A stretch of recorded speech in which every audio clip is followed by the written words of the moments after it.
आज प्रज्ञा फिल्मच्या निमित्तानं आज उद्योजक आणि गौरव पुरस्कार या ठिकाणी होतो आहे आणि या पुरस्काराचे आयोजक सन्माननीय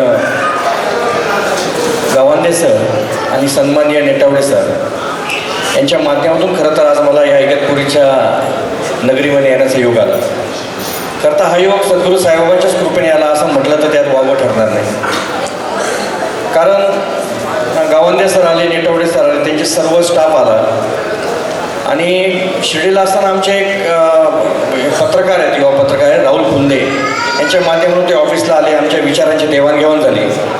इगतपुरी आणि शिर्डी म्हटलं तर सद्गुरू साईबाबांनी देखील आपली भूमी ही शिर्डी निवडली.